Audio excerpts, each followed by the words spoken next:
Hello everyone, welcome to our channel Government Jobs Preparation। तो आज हम शुरू करने वाले हैं हमारा टॉपिक क्रॉप पैटर्न। तो चलिए शुरू करते हैं। क्रॉप पैटर्न में हम सबसे पहले देखेंगे जो कि है हमारी राबी क्रॉप। ठीक है, राबी क्रॉप जो है वो सॉन इन मतलब उगाई जाती है कब? अक्टूबर से नवंबर वाले महीने में।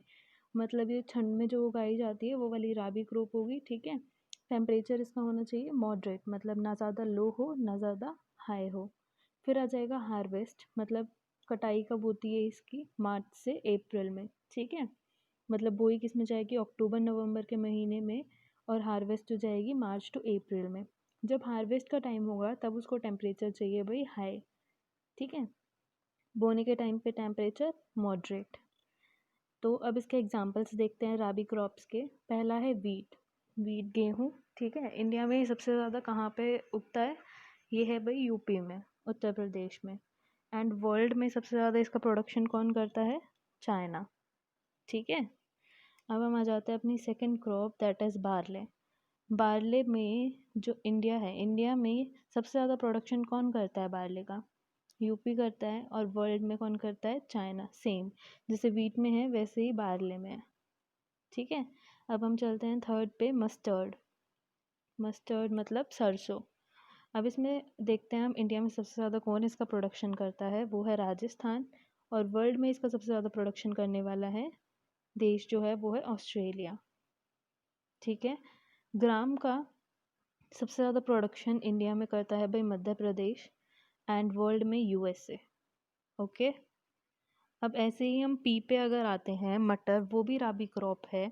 राबी क्रॉप जो कि मटर है उसका प्रोडक्शन सबसे ज़्यादा इंडिया में कहाँ पे हो रहा है? वो भी यूपी में है, और वर्ल्ड में चाइना पे, as same as wheat and barley. ठीक है, आप ऐसे कनेक्ट करके याद कर सकते हैं। वीट, बारले और पी का सबसे ज़्यादा प्रोडक्शन इंडिया में यूपी में होता है, एंड वर्ल्ड में चाइना में होता है। अब हम आते हैं सिक्स्थ पे, दैट इज़ मसूर। दाल होती है मसूर। ठीक है, इंडिया में सबसे ज़्यादा प्रोडक्शन इसका होता है भाई मध्य प्रदेश में, और वर्ल्ड में यूएसए में। जैसे कि ग्राम का है चने का, और मसूर की दाल जो हम बोलते हैं उसका प्रोडक्शन सबसे ज़्यादा इंडिया में मध्य प्रदेश में होता है, और वर्ल्ड में यूएसए में। तो इन दोनों का सेम है। और मस्टर्ड का आपको याद करना पड़ेगा, सरसों का, कि इंडिया में सबसे ज़्यादा प्रोडक्शन होगा वही राजस्थान में, और सबसे ज़्यादा वर्ल्ड में कहाँ होगा? ऑस्ट्रेलिया में। चलिए आगे चलते हैं। अब हम देखते हैं अपनी second crop, that is kharif crop. अब वो अगर जैसे हमने याद किया होगा पहले भी, राबी क्रॉप क्या होती है? जो सर्दियों में उगाई जाती है और गर्मियों में काट ली जाती है। अब ये उगाई कहाँ पे जाएगी? ठीक है, उगाई जाएगी ये गर्मियों के मौसम में, जून जुलाई में। हाई टेम्परेचर चाहिए इसको, और हार्वेस्ट की जाएगी सितंबर से अक्टूबर में। ठीक है, मॉडरेट टेम्परेचर में। ओके, तो ये दोनों हैं इसका खरीफ क्रॉप का हमारा। अब इसके एग्जांपल्स देखते हैं। राइस, चावल, जूट, कॉटन, सोयाबीन, ये सारे हैं खरीफ के एग्जांपल। और भी एग्जांपल्स हैं, रबर हो गया, तंबाकू हो गया हमारा, groundnut, coffee, tea, sugar cane, millets that is मोटा अनाज जिसको हम बोलते हैं, बाजरा वगैरह, मेज़ हो गया, मक्का, पल्सेस, ये सारे क्या हैं भाई? हमारे खरीफ क्रॉप के एग्जांपल्स हैं। वो वाले इम्पॉर्टेंट थे तो उसमें हमने देख लिया कि प्रोडक्शन सबसे ज़्यादा कहाँ पे होता है, कहाँ पे नहीं।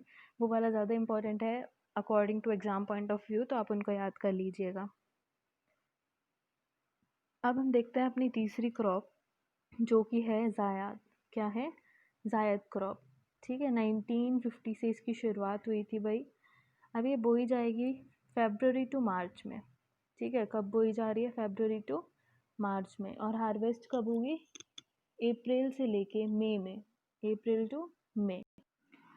तो जो हमारी ज़ायद क्रॉप है वो आपको पता लग गया, बोएंगे हम फेब्रुअरी टू मार्च में और काट लेंगे अप्रैल टू मई में। ओके, थोड़े से टाइम के लिए ही उगती है, थोड़े से टाइम में ये उग जाती है। ओके, अब हम देखते हैं इसके एग्जांपल्स क्या हैं। एग्जांपल में आ जाएंगे इसका कुकुम्बर, ककड़ी, ठीक है, वाटरमेलन, मस्क मेलन, वेजिटेबल्स वगैरह जो है हमारी वो भी जल्दी उग जाती हैं, वो भी हम सारी ज़ायद क्रॉप में इंक्लूड करते हैं। ठीक है, चलिए चलते हैं।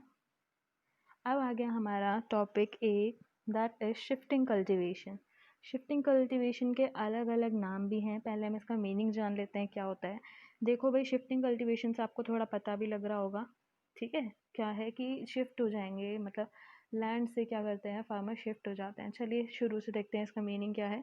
इसकी मीनिंग में आता है कि जो अगर कोई लैंड कोई फार्मर ले रहा है, ठीक है, उस पर अगर पहले से कोई क्रॉप वगैरह थोड़ी बहुत है उस पर, तो वो उसको क्या करेंगे, वो जला देते हैं, ठीक है। फिर वो उसको थोड़ा सा मतलब उसमें बीज वगैरह बोएंगे, जितना प्रोडक्शन होगा हो जाएगा। फिर धीरे धीरे करके प्रोडक्शन बढ़ता है या कम होता है। कुछ टाइम तक अगर उसमें प्रोडक्शन हो रहा है, वो अगर मतलब उसमें बोने लायक होती है वो ज़मीन, ठीक है, फार्मिंग करने लायक होती है, तो उसमें वो उनका वो यूज़ करते हैं। लेकिन जब वो यूज़ के लायक रहती ही नहीं है, ठीक है, मतलब जैसे हम कहें उसमें फर्टिलिटी नहीं रहती है, तो वो उसको छोड़ देते हैं, फिर वो अपने न्यू लैंड पे चले जाते हैं। तो इसीलिए इसका नाम एक और क्या पड़ा है, स्लैश एंड बर्न कल्टीवेशन। क्या पड़ा है, स्लैश एंड बर्न, काटा और जला दिया। मतलब जब तक यूज़फुल हो वो लैंड जब तक यूज़ करेंगे, वरना छोड़ के आगे चलते बनेंगे। ये आ गया।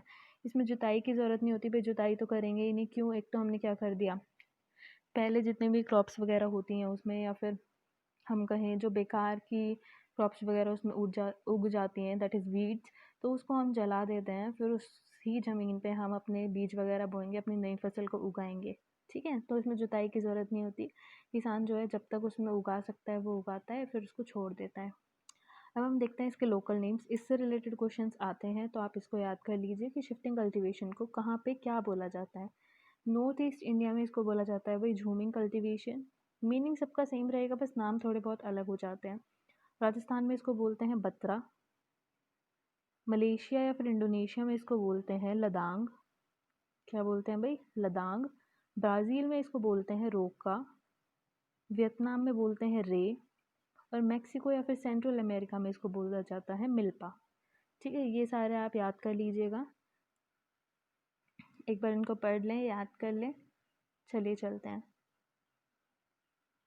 अब हम देखते हैं अपना अगला पॉइंट, इसमें क्या है, इंटेंसिव फार्मिंग। अब हम देखते हैं इंटेंसिव फार्मिंग क्या होती है। इंटेंसिव फार्मिंग का मतलब है कि हम थोड़े से एरिया में ही, मतलब अगर थोड़े एरिया में ही हम क्या करें, प्रोडक्शन करें, और वो उस एरिया के ज़्यादा हो जाए। मतलब जितना हम देखने को मिलता है आमतौर पे कि इस एरिया में इतना ही प्रोडक्शन हो पाएगा, लेकिन उससे कहीं ज़्यादा हो जाए। मतलब minimum ploughing areas gives maximum output. ठीक है, मतलब छोटा सा एरिया प्लॉइंग एरिया होता है, उसमें मैक्सिमम आउटपुट अगर हमें को मिल जाए तो वो हम इंटेंसिव फार्मिंग के अंदर लेते हैं। और वो क्यों होगा भाई, या तो हम कैपिटल अच्छी लगाएंगे अपनी, या लेबर अच्छे लगाएंगे, दोनों को ही अगर हम ज़्यादा अच्छा लगा दें, highly use of capital and labour अगर हम कर दें, तो क्या होगा भाई, हमारा प्रोडक्शन बढ़ेगा ही बढ़ेगा ना। ठीक है, मतलब इसके अंदर है, अगर हम अच्छी अच्छी टेक्नोलॉजी का यूज़ कर लें थोड़े से एरिया में ही, अच्छी अच्छी उनको मतलब लेबर अच्छे से मिले, अच्छे से उसकी देख रेख करें, सारी दवाई वगैरह टाइम पे दें, उनको मैन्योर वगैरह अच्छे से डालें, तो प्रोडक्शन तो अपने आप होगा। ओके, चलिए अब देखते हैं हमारा next point, that is mixed farming. Mixed farming में क्या होता है, cultivation with animal husbandry. Mixed farming में होता है अगर हम कल्टीवेशन भी करें और अपने एनिमल्स को भी पालें, समझे। मतलब एनिमल्स वगैरह का भी पालन पोषण करते हैं ना कोई कोई, लाइक डेयरी वगैरह लगा लेते हैं, पोइट्री लगा लेते हैं जो कि हैन वगैरह के लिए होती है, समझे। तो ये सारी चीज़। अब हम देखते हैं थोड़ा टाइप्स ऑफ कल्चर, मतलब कल्टीवेशन में किस किस तरह का कल्चर होता है। ठीक है, जैसे कि मान लीजिए अगर आप ग्रेप्स का कल्टीवेशन कर रहे हैं, सिर्फ ग्रेप्स का, तो उसको हम बोलते हैं विटीकल्चर। ये वाला एग्ज़ाम पॉइंट ऑफ व्यू से थोड़ा इंपॉर्टेंट है, आप इनको भी याद कर लीजिए। यही नहीं है, और भी हैं, वो हम क्वेश्चंस में भी कवर करेंगे। चलिए देखते हैं। विटीकल्चर होता है भाई ग्रेप्स की खेती, अंगूर की खेती को विटीकल्चर बोलते हैं। हॉर्टिकल्चर होता है फ्लावर्स एंड वेजिटेबल्स। फ्लावर्स अगर हम बो रहे हैं या फिर वेजिटेबल्स की खेती हम करते हैं तो उसको हम बोलते हैं हॉर्टिकल्चर। एपीकल्चर होता है हनी बी, हनी बी का पालन वालन करते हैं ना, उससे जैसे पालते हैं कुछ लोग, किस लिए, शहद वगैरह के लिए, शहद को फिर उसका लार्ज प्रोडक्शन करके उसको बेचते हैं, तो उसको हम बोलते हैं भाई एपीकल्चर। ठीक है। पिसीकल्चर होता है फिश का, फिश का अगर कल्टीवेशन कर रहे हैं, फिश को पाल रहे हैं, तो उसको हम बोलेंगे पिसीकल्चर। सेरीकल्चर हो जाता है सिल्क का प्रोडक्शन करना। ठीक है, मतलब जैसे कोकून वगैरह जो ये होते हैं, सिल्क का उनको पालें, उसको फिर सिल्क का प्रोडक्शन अगर हम करें तो वो आ जाएगा भाई हमारा सेरीकल्चर में। फिर आ जाएगा हमारा मैरीकल्चर। मैरीकल्चर होता है सी प्रोडक्ट, मतलब सी प्रोडक्ट में जो ये अगर अंदर वो जेम्स वगैरह नहीं मिलते हैं, मोती वगैरह, उनको इकट्ठा करना और फिर उनको बेचना, ये होते हैं मैरीकल्चर में। ठीक है, सी प्रोडक्ट का मतलब प्रोडक्शन करना, कल्चर करना, वो आता है हमारा, उसको हम क्या कहते हैं, मैरीकल्चर। मतलब किसी भी चीज़ का अगर हम प्रोडक्शन कर रहे हैं तो उसको, अगर एक पर्टिकुलर का प्रोडक्शन हम कर रहे हैं तो उसको एक पर्टिकुलर नाम दे दिया गया है। ठीक है, तो उस पॉइंट ऑफ व्यू से आपको इनको याद करना है, समझना है, थोड़ा अपने माइंड में बिठाना है। इससे आपको ईजी हो जाएगा अपने पेपर में भी मतलब उसको रिवाइज करना। ठीक है, चलिए आज के लिए इतना ही। आपके इस क्रॉप पैटर्न में इतना ही है। अच्छे से इसको रिवाइज करिए, समझिए। ज़्यादा डीप में हम नहीं ले रहे हैं क्योंकि हम एज अ रिवीजन इसको ले रहे हैं, तो आप रिवाइज करेंगे आपको अच्छे से माइंड में याद आ जाएगा। और नहीं भी आपने पढ़ा होगा पहले तो भी आप इसके थ्रू अपने नोट्स वगैरह तैयार कर सकते हैं। और बाकी अगर हम जब क्वेश्चंस करेंगे तो आपको और ज़्यादा क्लियर हो जाएगा। Thank you so much. अगर आपको हमारा वीडियो अच्छा लगा हो, कंटेंट अच्छा लगा हो, समझ आया हो, तो प्लीज़ इसको लाइक करें, शेयर करें, सब्सक्राइब करें। Thank you.